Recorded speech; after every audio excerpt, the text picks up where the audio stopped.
राम राम, जय श्री राम। आप सभी भक्तों को राम राम। आज वीरवार की कथा भगवान लक्ष्मी नारायण भगवान विष्णु को प्रसन्न करने के लिए, और जिनका जो है वीरवार का व्रत होता है वो ये कथा ज़रूर सुने। तो आइए आगे सुनते हैं। अब इस वीडियो में भगवान विष्णु भगवान की कथा यानी वीरवार की कथा। वीरवार की कथा सुनने से जो है मनवांछित फल मिलता है, और वीरवार का जो व्रत करता है उसकी सभी इच्छाएं जो है पूर्ण होती है। घर में धन लक्ष्मी ऐश्वर्यमान कीर्तिमान सदा बना रहता है। तो आइए सुनते हैं वीरवार की व्रत कथा। बोलो विष्णु भगवान की जय। बोलो विष्णु भगवान की जय। लक्ष्मी नारायण भगवान की जय। बृहस्पतिवार के व्रत की विधि। सबसे पहले विधि समझते हैं, फिर कथा सुनते हैं। बृहस्पतिवार के दिन जो भी स्त्री और पुरुष व्रत करते हैं उनको चाहिए कि वह दिन में एक समय भोजन करें, क्योंकि बृहस्पतिश्वर भगवान का इस दिन पूजन होता है। भोजन में पीले चने की दाल आदि का दान करें, परंतु नमक नहीं खाएं, और पीले वस्त्र पहने, पीले ही फलों का प्रयोग करें, पीले चंदन से पूजन करें। पूजन के बाद प्रेम पूर्वक बृहस्पति गुरुदेव महाराज की कथा सुननी चाहिए, और इस व्रत को करने से मन की सभी इच्छाएं, सभी मनोकामनाएं पूरी होती है। इसमें कोई भी संदेह नहीं है, कोई भी संशय नहीं है। बृहस्पति महाराज प्रसन्न होते हैं, धन पुत्र विद्या तथा मनवांछित फलों की प्राप्ति होती है। परिवार में सुख तथा शांति रहती है। इसलिए यह व्रत सर्वश्रेष्ठ और अति फलदायक सब स्त्री और पुरुषों के लिए है। इस व्रत में केले का पूजन करना चाहिए।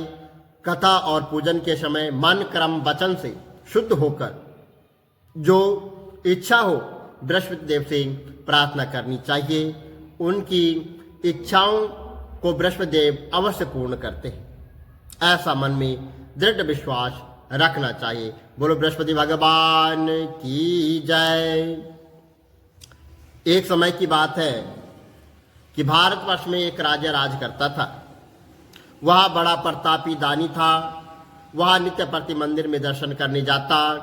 वह ब्राह्मण और गुरु की सेवा किया करता था। उसके दरवाजे से कोई भी निराश होकर नहीं लौटता था, तथा वह प्रत्येक गुरुवार को व्रत रखता एवं पूजन करता था। हर दिन गरीबों की सहायता करता रहता था, परंतु यह सब बातें उसकी रानी को पसंद नहीं थी। उसको अच्छा नहीं लगता था। वह न व्रत करती, न किसी को दान देती, और तथा राजा से भी ऐसा करने को बार बार वह मना करती रहती थी। एक समय की बात है कि राजा शिकार खेलने को वन में निकल गए। घर पर रानी और दासी थी। उस समय गुरु बृहस्पति देव एक साधु का रूप धारण करके उसके दरवाजे पर भिक्षा मांगने के लिए आए। रानी से भिक्षा मांगी तो वह कहने लगी कि हे साधु महाराज, मैं इस दान पुण्य से तंग आ गई हूं। मेरे से तो घर का कार्य समाप्त नहीं होता है, और इस कार्य को करने के लिए तो मेरे पतिदेव भी बहुत है। अब आप ऐसा करिए कि यह सब धन नष्ट हो जाए तथा मैं आराम से रह सकूं। कोई ऐसा जो है आप उपाय करो। तो साधु बोले, हे देवी, तुम बड़ी विचित्र हो। संतान और धन से कोई दुखी नहीं होता है, इसको तो सभी चाहते हैं। पापी भी पुत्र और धन की इच्छा करता है।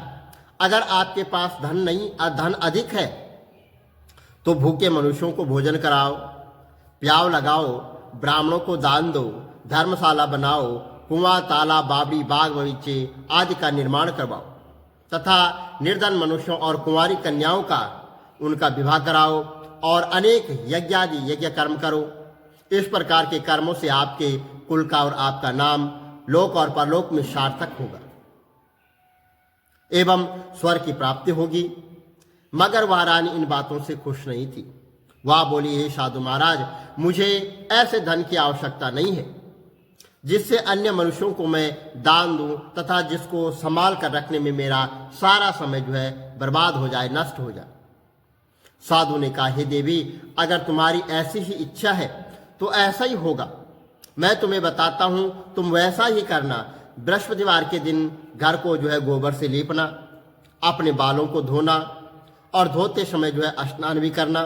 राजा से कहना कि वो जो है अपनी हजामत करवाएं और भोजन में जो है मांस, मदिरा आदि का जो है सेवन करना और कपड़ा जो है धोबी के यहाँ धुलवाने डालना है। इस प्रकार 7 बृहस्पतिवार ऐसा करने से तुम्हारा सब धन जो है नष्ट हो जाएगा। यहाँ कहकर साधु महाराज वहां से जो है अंतर्ध्यान हो गए।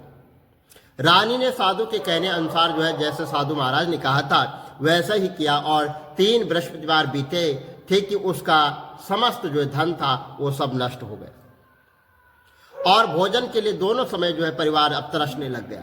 संसारिक भोगों से दुखी रहने लगे तथा वह राजा रानी से कहने लगा कि रानी, तुम यहाँ पर रहो और मैं दूसरे देश को जाता हूँ, क्योंकि यहाँ पर तो मुझे सभी मनुष्य जानते हैं और इसलिए यहाँ पर मैं कोई कार्य भी नहीं कर सकता हूँ।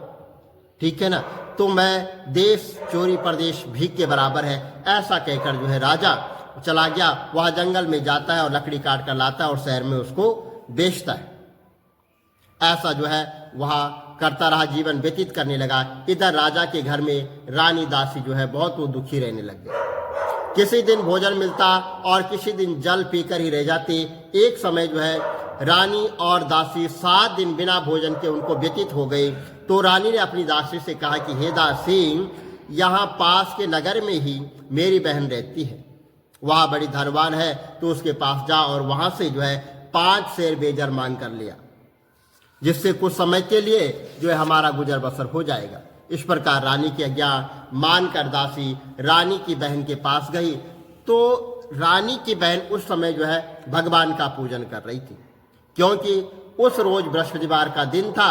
जब दासी ने रानी की बहन को देखा और उससे बोली कि हे रानी, मुझे तुम्हारी बहन ने भेजा है, मेरे लिए जो है 5 सेर बेजर दे दो। तो इस प्रकार दासी ने अनेक बार कहा, परंतु रानी ने कुछ नहीं कहा, कोई उत्तर नहीं दिया, क्योंकि वह उस समय जो है बृहस्पतिवार की व्रत कथा सुन रही थी।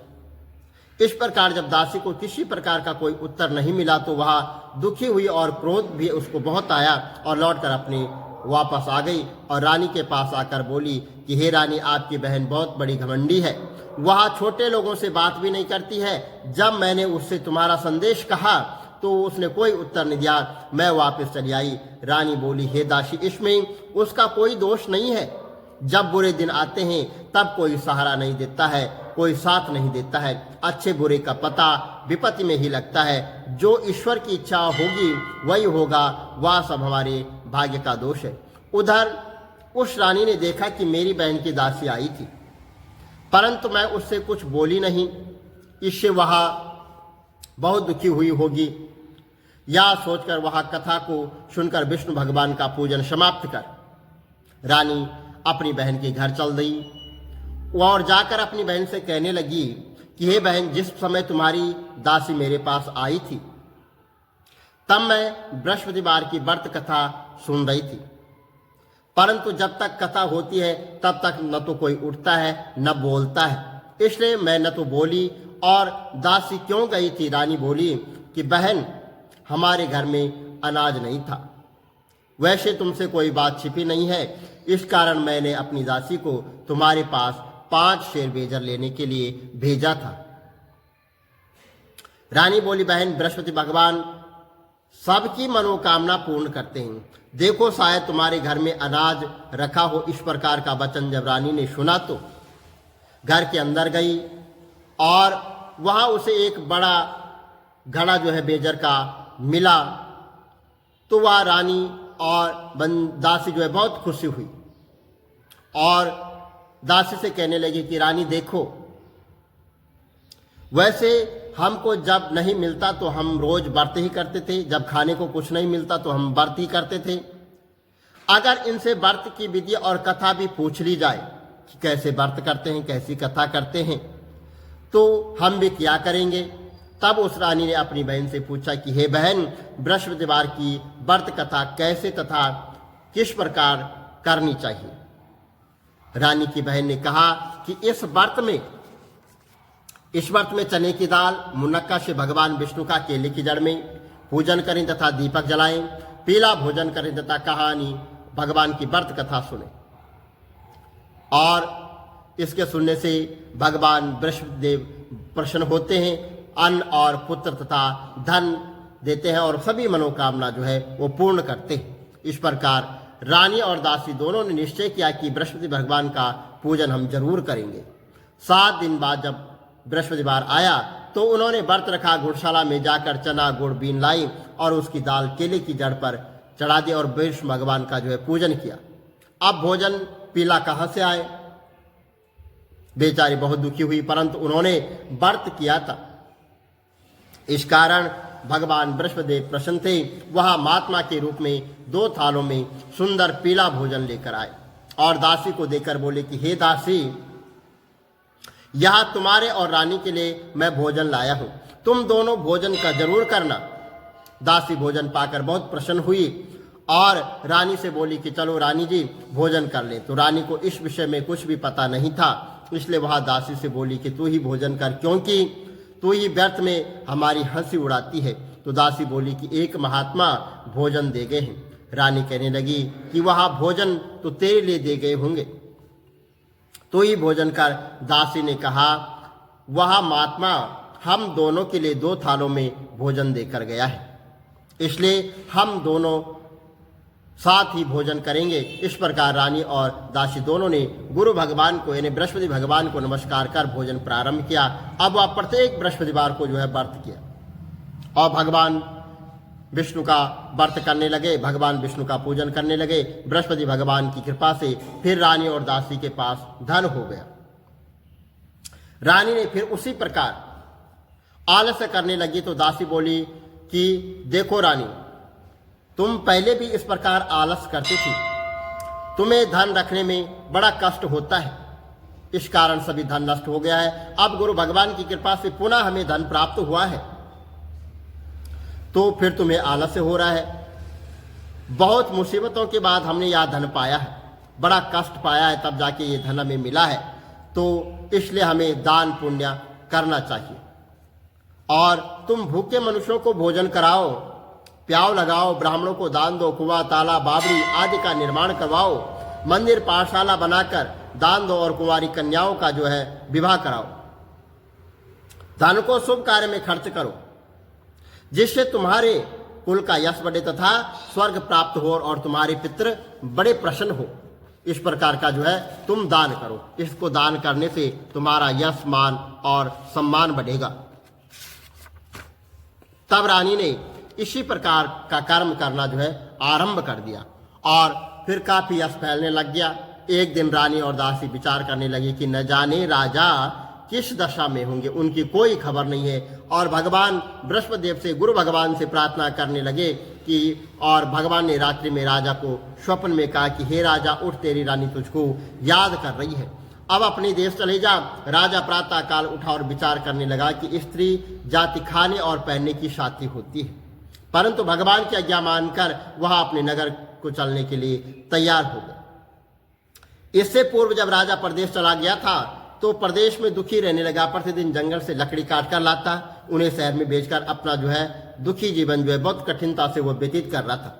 एक दिन राजा दुखी हो अपनी पुरानी बातों को याद करके रोने लग गया।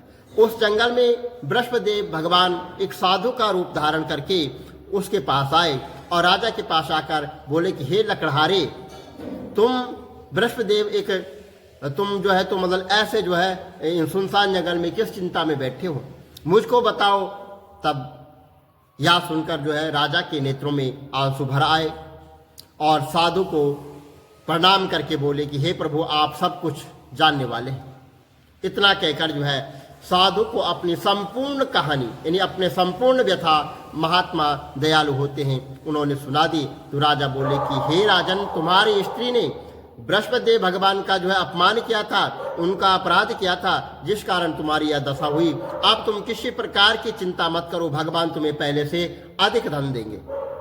देखो, तुम्हारी स्त्री ने बृहस्पतिवार का व्रत प्रारंभ कर दिया है और तुम मेरा कहना मानकर बृहस्पतिवार का व्रत करो और चने की दाल, गुड़, चना एक लोटे में डालकर केले का पूजन करो। फिर कथा कहो अथवा सुन लो, भगवान तुम्हारी सभी मनोकामनाओं को पूर्ण करेंगे। साधु प्रसन्न होकर देखकर राजा बोला कि हे प्रभु, मुझे लकड़ी बेचकर इतना पैसा नहीं मिलता है जिससे मैं भोजन करने के उपरांत कुछ मैं बचा सकूं।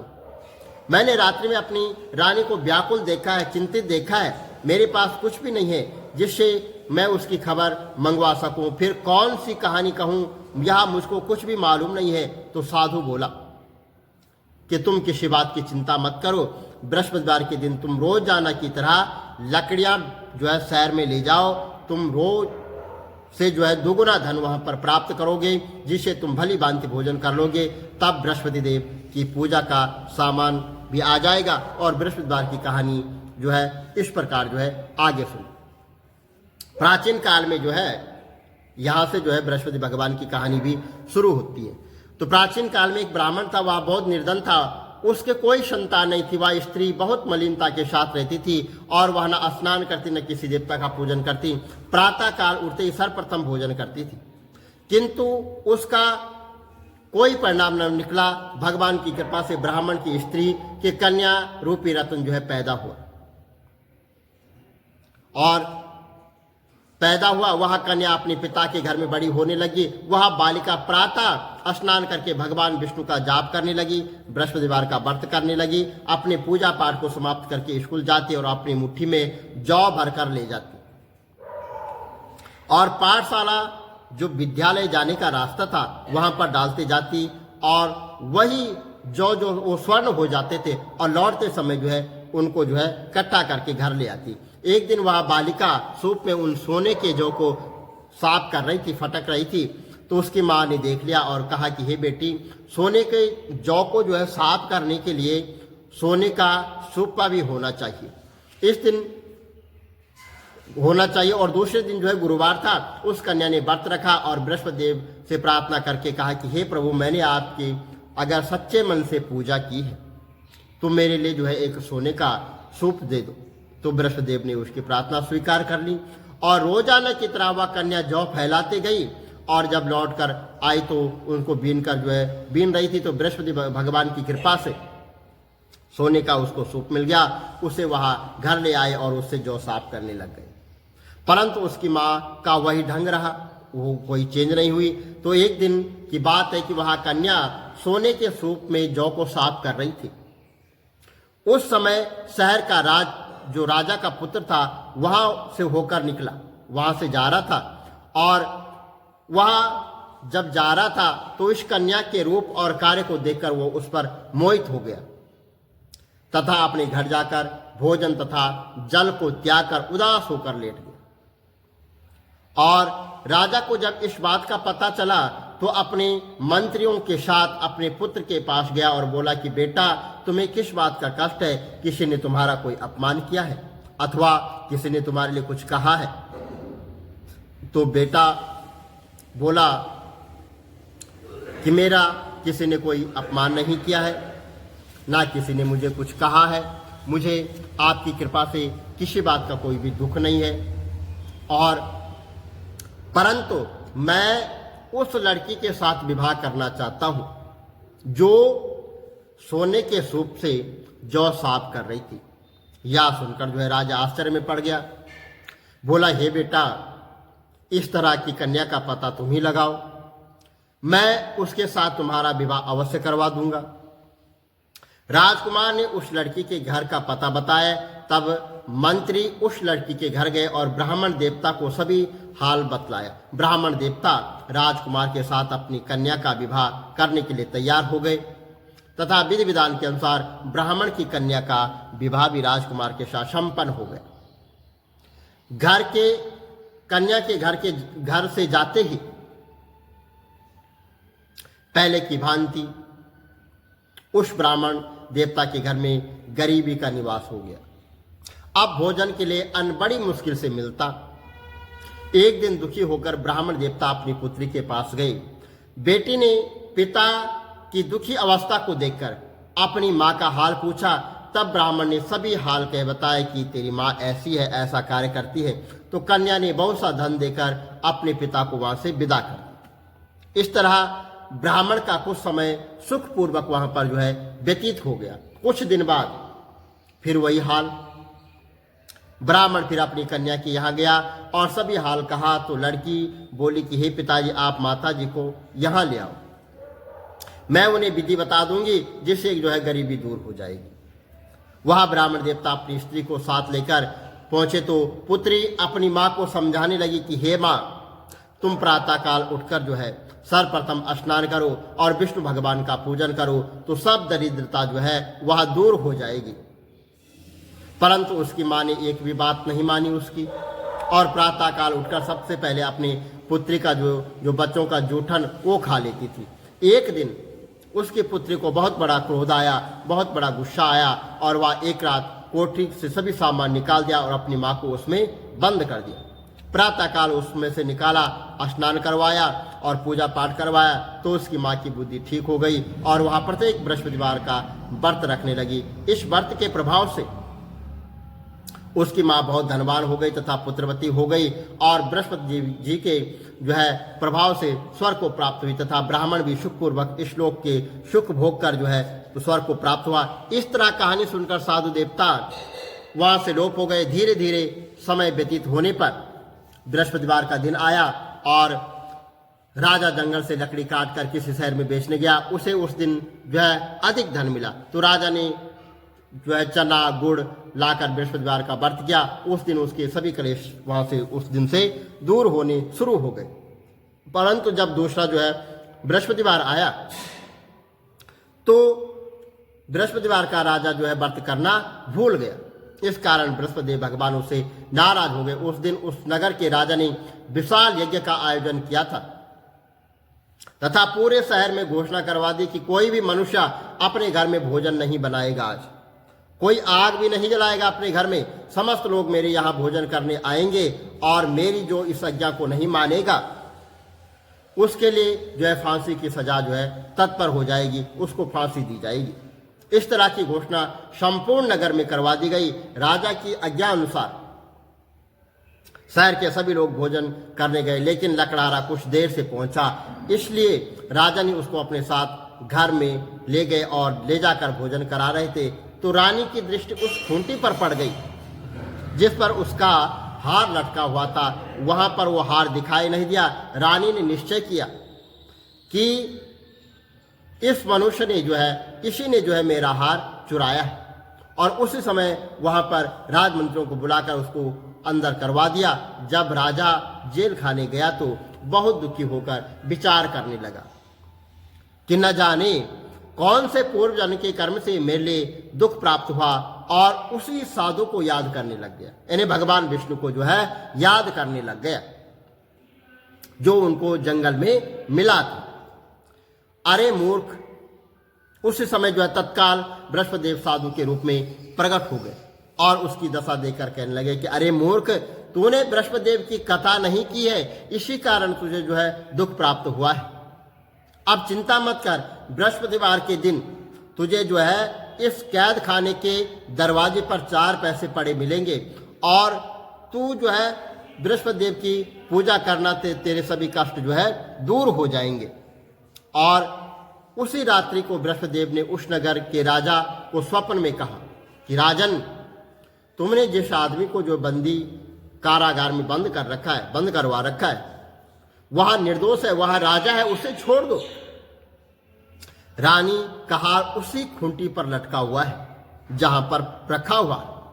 अगर तू ऐसा नहीं करेगा तो मैं तेरा राज्य जो है नष्ट कर दूंगा। इस तरह रात्रि को जो स्वप्न को देखकर राजा प्रातःकाल उठा और खूंटी पर हार टंगा देकर लकड़हारे को बुलाकर क्षमा मांगी और राजा को योग्य वस्त्र और जो है आभूषण देकर वहां से विदा किया। भगवान बृहस्पति देव की आज्ञा अनुसार राजा अपने नगर को चल दिया। जब नगर के निकट पहुंचा तो उसे बड़ा आश्चर्य हुआ। नगर में पहले से अधिक जो है बाग, तालाब, कुएं तथा बहुत सी जो है वहां पर धर्मशालाएं, मंदिर आदि बने हुए थे।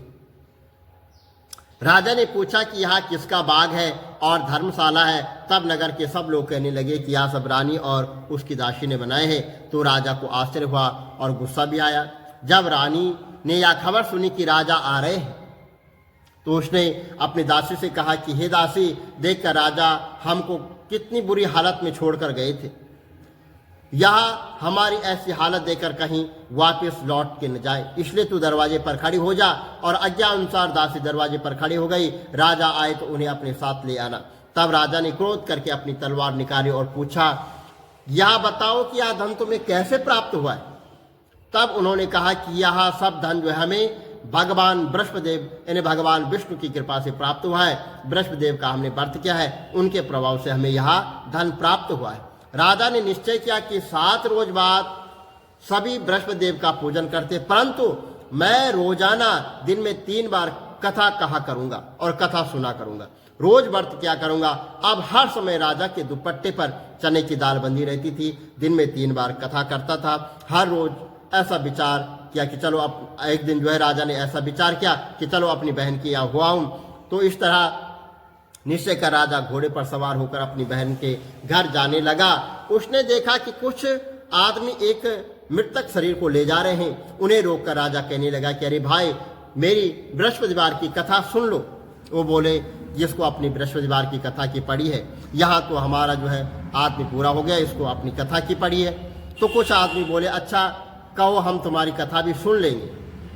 राजा ने दान निकाली, कथा कहने लगा। जब कथा आदि हुई तो वहां पर जो मृत व्यक्ति पड़ा हुआ था वो हिलने लग गया। और जब कथा समाप्त हुई तो वह राम राम कर कहकर जो है खड़ा हो गया। आगे मार्ग में उसे एक किसान खेत में हल चलाता मिला। राजा ने उसे देखकर उसे बोला कि अरे भाई, तुम मुझसे बृहस्पतिवार की कथा सुन लो। किसान बोला कि जब तक मैं तेरी कथा सुनता हूं तब तक मैं थोड़ा अपना हल जोत लूंगा, थोड़ा और हल लगा दूंगा, तो तू अपनी कथा भैया किसी और को सुना दे। इस तरह राजा आगे चलने लगा। राजा के हटते ही वहां पर जो है उसके बैल गिर पड़े और उसके पेट में बहुत तेज का जो है दर्द शुरू हो गया।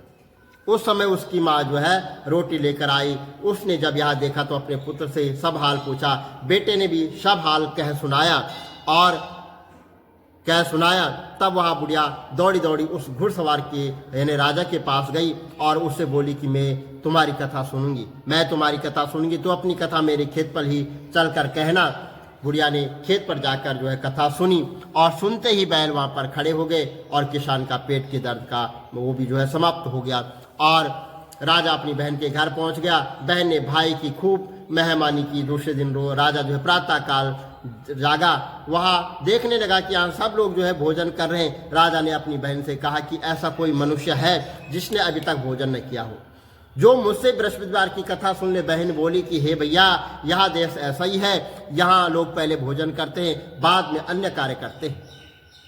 अगर कोई पड़ोस में हो तो देखता हूँ। वहाँ ऐसा देखने चली गई, परंतु उसे कोई भी ऐसा व्यक्ति वहाँ पर नहीं मिला जिसने जो है भोजन न किया हो। अतः वह एक कुमार के घर गई जिसका लड़का बीमार था। उसे मालूम हुआ कि उसके यहाँ 3 रोज से जो है किसी ने जो है भोजन नहीं किया। रानी ने अपने भाई की कथा सुनने के लिए कुमार से बहुत आग्रह किया। वह तैयार हो गया। राजा ने जाकर बृहस्पतिवार की जो है कथा कही, जिसको सुनकर उसका लड़का ठीक हो गया। तब जो है राजा की हर ओर प्रशंसा होने लगी। एक दिन राजा ने अपनी बहन से कहा कि हे बहन, अब अपने घर को मैं जाऊंगा, तुम भी तैयार हो जाओ। राजा की बहन ने अपनी सास से पूछा। सास बोली, हाँ चली जा, परंतु लड़कों को मत ले जाना, क्योंकि तेरे भाई की कोई संतान नहीं है। बहन ने अपने भाई से कहा, भाई मैं तो चलूंगी, मगर कोई भी बच्चा नहीं जाएगा। राजा बोला, जब कोई बालक नहीं चलेगा तब तुम क्या करोगी? बहुत दुखी मन से राजा अपने घर नगर को लौट आया। राजा ने अपनी रानी से कहा कि हम निर्वंशी हैं, हमारा मुंह देखने का भी धर्म नहीं है, कुछ लोग जो है भोजन आदि नहीं किया। रानी बोली, हे राजन, हमें बृहस्पतिदेव ने सब कुछ दिया है, तो संतान भी वो अवश्य देंगे।